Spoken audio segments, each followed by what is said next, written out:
triplex villas at Kollur, APR Projects.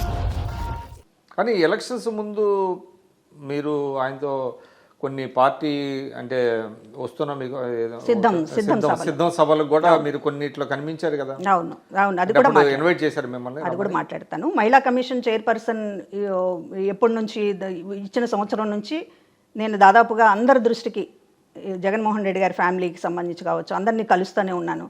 కత్తులు కూడా పదును పెట్టకపోతే వాడకపోతే తుప్పు పట్టిపోతాయండి. ఇవాళ నా పరిస్థితి కూడా అంతే అవుతుంది.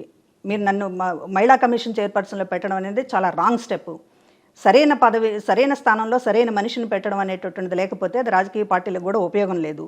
నన్ను దయచేసి దీన్ని రిలీవ్ చేయండి, చైర్పర్సన్గా నన్ను రిలీవ్ చేయండి, ఎమ్మెల్సీ ఇవ్వండి అని చెప్పి సంవత్సరం తర్వాత నుంచి నేను అడగడం మొదలుపెట్టాను.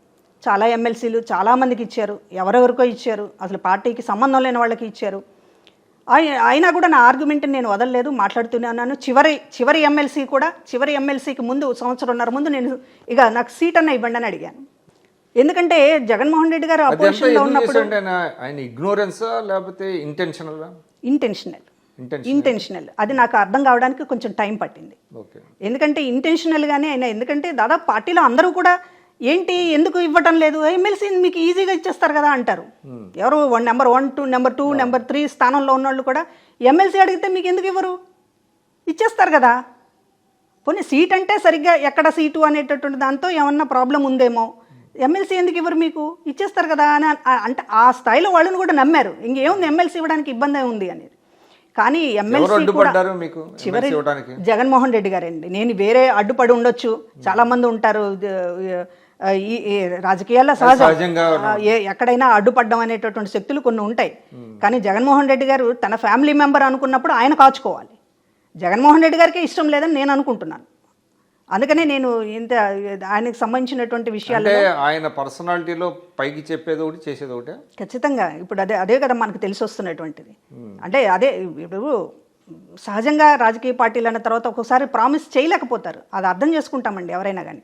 ఎమ్మెల్సీ ఇవ్వలేదు, సమీకరణాలు కుదరలేదు, సీట్ ఇవ్వలేకపోయారు, ఎందుకు ఇవ్వలేకపోయారు అనేటటువంటిది దానికి మొత్తం కూడా మన పట్ల వ్యవహరించినటువంటి తీరు, ఈ 15 ఏళ్ళుగా మనం ఆయనకేం చేశాము, ఆయన మనకేం చేశాడు అనేటటువంటిది చూస్తే ఈ నటన అత్యంతగా నన్ను బాధించినటువంటి విషయం. మోసం చేయడం అనేటటువంటి దాన్ని ఎట్లా టాలరేట్ చేస్తాం?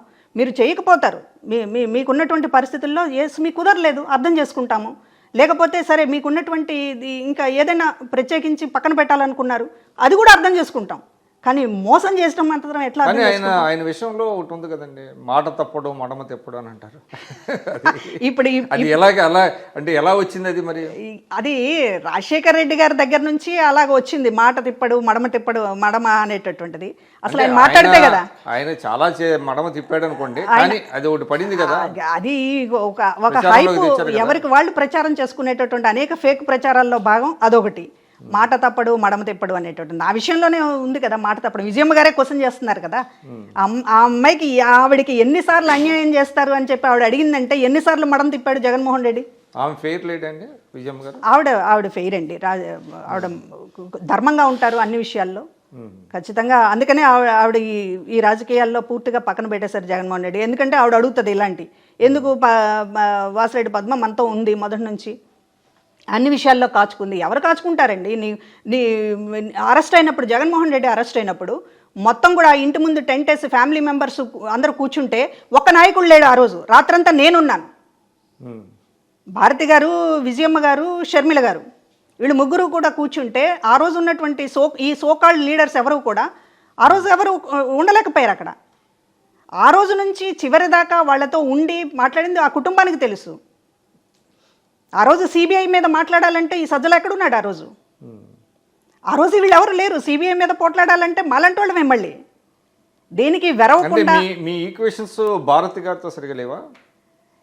అసలు జగన్మోహన్ రెడ్డి గారికి లేదండి. నేను వీళ్ళని భారతి గారు ఆవిడ ఏం ప్లేన్ చేస్తుందో మనకు తెలియదు. ఈ షర్మిల గారితో విజయమ్మ గారితో ఉన్నానేమో అనేటటువంటి ఒకటి ఉందేమో నాకు తెలియదు. అటువంటిది ఏమీ లేదని కూడా వాళ్ళకి చాలా క్లియర్గా తెలుసు. మహిళా కమిషన్ చైర్పర్సన్ ఇచ్చిన తర్వాత విజయమ్మ గారిని కలవడమే తప్ప ఆ తర్వాత షర్మిల గారు తెలంగాణ పార్టీ పెట్టినప్పుడు కానీ లేకపోతే ఆ తర్వాత కానీ ఎప్పుడూ నాతో మాట్లాడలేదు. నేను ఎప్పుడు ఆవిడతో మాట్లాడలేదు. ఆ విషయం తెలుసు, వీళ్ళకి తెలియక కాదండి. ఇక్కడ అంతా కూడా ఒక సామాజిక వర్గం అనేటటువంటి పనిచేసింది. సాయిరెడ్డి అనే అతను చాలా స్పష్టంగా చాలా మంది దగ్గర ఆవిడ కమ్మ, ఆవిడ నమ్మకూడదు చెప్పాడా? చెప్పాడు. వాళ్ళు వచ్చి నాకు చెప్తే నేను ఎంత హట్ అయితే కూడా అందరూ కూడా సీఎంఓలో ఉన్న వాళ్ళందరూ కూడా జగన్మోహన్ రెడ్డి గారి దృష్టికి తీసుకురాకండి, మేము మాట్లాడతాంలేండి సమయం చూసుకుని. ఎందుకు మీకు విజయసాయిరెడ్డి మీద ఎనిమిటీ? ఏం లేదు, క్యాస్టే అంతకు మించి ఇంకేం కనపడట్లేదు. అతనికి అంత వ్యతిరేకత ఆయన ట్వీట్లలోనే కనపడుతుంది కదా. అంటే ఇప్పుడు నేను కులం చూడలేదు, నాలో కులం చూసిన తర్వాత ఇంత ద్వేషించిన తర్వాత పోనీ కింది స్థాయిలో కొంత క్యాడరు కింది సోషల్ మీడియాలో ఏదో అట్లాంటి జగన్ గారి దగ్గర కనబడిందా మీకు? నెంబర్ 2 స్థానంలో ఉండి కూడా పెద్దిరెడ్డి గారు కావచ్చు చాలా కులం పేరుతోటి ఎదురుగా మాట్లాడుతూ అవమానిస్తున్నప్పుడు వీళ్ళు ఇంటెన్షన్ అంటే క్లియర్గా అర్థమవుతుంది. వీళ్ళు బయటపడ్డారు, జగన్మోహన్ రెడ్డి గారు బయటపడలేదు. నాకు పదవి ఇవ్వకపోవడానికి, నాకు రాజకీయంగా నన్ను నిలబెట్టాలనేటటువంటి కనీస ప్రయత్నం చేయలేదు అని అంటే దాని అర్థం ఏంటి? తొక్కేయాలనేటటువంటిదే కదా. దో యువర్ ఏ కమ్మ, నాకు తెలిసి మీరు ఆదర్శ వివాహం చేసుకున్నారు, మీకు క్యాస్ట్ పరమైనటువంటి లీనింగ్స్ ఉన్నాయని నేనైతే అనుకోవట్లేదు. కానీ మీలో అది కూడా చూశారు. అదే ఇప్పుడు నేను నిజంగా ఈ పార్టీలో ఉన్న తర్వాత జగన్మోహన్ రెడ్డి గారి కమ్మ సామాజిక వర్గం పట్ల ఎట్లా ఉంటున్నారో నెమ్మదిగా అర్థమైపోయిన తర్వాత, ప్రధానంగా అధికారంలోకి వచ్చిన తర్వాత ఏ రకంగా వ్యవహరిస్తున్నారనేటువంటి అర్థమైన తర్వాత, నాకు సంబంధించినటువంటి ఎల్లో మీడియాకి సంబంధించినటువంటి అనేక మందితో నాకు మొదటి నుంచి మంచి సంబంధాలు ఉన్నాయి. ఇక్కడ జగన్మోహన్ రెడ్డి గారి దృష్టికి తీసుకెళ్తే ఇక్కడ ఏదో వేటు పడిపోతుంది అనేటటువంటి వాతావరణం ఉంటుంది కాబట్టి నేను అనేక మందితోటి నేను మాట్లాడడం కనీసం టచ్లో కూడా లేదు. కనీసం అభిప్రాయాలను షేర్ చేసుకోవడం కానీ లేకపోతే దీనికి సంబంధించినటువంటి ఒక ఫ్రెండ్షిప్ని కంటిన్యూ చేయడంలో కానీ ఏమీ లేదు. అంటే కంప్లీట్గా నన్ను ఐసోలేట్ చేసేటటువంటి వాతావరణంలో పెట్టి కూడా రాజకీయంగా ప్రమోషన్ ఇవ్వడానికి సంబంధించి ఎందుకు భయపడ్డారు? నేనేం భయపెట్టాను మిమ్మల్ని? ఇది నేను అడుగుతున్నటువంటి క్వశ్చన్. ఇవాళ మీ వాళ్ళు చాలా విషయాలు మాట్లాడవచ్చు, ఏదో పెద్ద అందలం ఎక్కించేశారు జగన్మోహన్ రెడ్డి గారని. నేను ఇప్పటికే చెప్తున్నాను, జగన్మోహన్ రెడ్డి గారు నాకు చాలా బాకీ పడి ఉన్నాడు. అంటే బయట సోషల్ మీడియాలో కావచ్చు, ఆ పార్టీ నేతలు కొంతమంది మాట్లాడుతున్నది కావచ్చు, ఎందుకంటే మీరు కూడా ఒక వివరణ ఇవ్వాలి మీ నుంచి. మీకు ఆయన ఒక ఫ్లాట్ కొనిచ్చారు అనేటువంటి ఒక వార్త కూడా ఒకటి సర్క్యులేట్ అవుతుంది. జగన్మోహన్ రెడ్డి గారి గురించి తెలిసిన వాళ్ళు ఎవరైనా సరే ఒక్కళ్ళన్నా ఆయన గురించి బాగా తెలిసినటువంటి వాళ్ళు ఆయన ఫ్లాట్లు కొని పెడతాడని, లేకపోతే వాడు భద్రతకు సంబంధించినటువంటిది లైఫ్కి సంబంధించినటువంటి చూస్తారని ఒక్కడిని చెప్పమానండి. జగన్మోహన్ రెడ్డి గారి స్వభావం తెలిసే ఇట్లాంటి పుకార్లు పుట్టిస్తున్నారా? ఫ్లాట్ కొనిస్తున్నాడండి, చూపించమనండి. అటువంటి ఉదాహరణ లేదా? చూపించమనండి. వాళ్ళ బంధువుల్ని చెప్పమానండి. జగన్మోహన్ రెడ్డి గారు మాకు ఇల్లు కొనిచ్చాడు, మాకు పెళ్లిళ్ళు చేశాడు, లేకపోతే మాకు సంబంధించి అంతా సెటిల్ చేశాడని ఒక బంధువుని వచ్చి చెప్పమానండి బయటికి. జగన్మోహన్ రెడ్డి గారి స్వభావం తెలిసిన ఎవరైనా సరే ఈ మాట మాట్లాడతారా? ఇది కేవలం ఒక దుష్ప్రచారము, ఒక మసిగుడ్డ ఆవిడతో వేసేస్తే అందుకని ఇంత చేసినా కూడా వెళ్ళిపోయింది అనేటటువంటిది నేనేం మాట్లాడినా క్రెడిబిలిటీ లేకుండా చేయడం కోసం జరిగేటటువంటి ప్రయత్నమే తప్ప ఇలాంటి చిల్లర మాటలు మాట్లాడొద్దండి. చెప్తున్నాను కదా, నేను జగన్మోహన్ రెడ్డి గారికి సంబంధించినటువంటిది నేను చాలా చేశాను ఆయనకి. ఆయన నాకు చేసింది చింతాకంత. ఒక పదవి ఇచ్చేసి చేతులు దులుపుకొని ఈ రోజున రాజకీయంగా నేను ఎంత నష్టపోయాను ఇవాళ. సుమన్ టీవీలో మీ పర్సనల్ అండ్ బిజినెస్ ప్రమోషన్స్ కోసం కింది నెంబర్కి కాంటాక్ట్ చేయండి.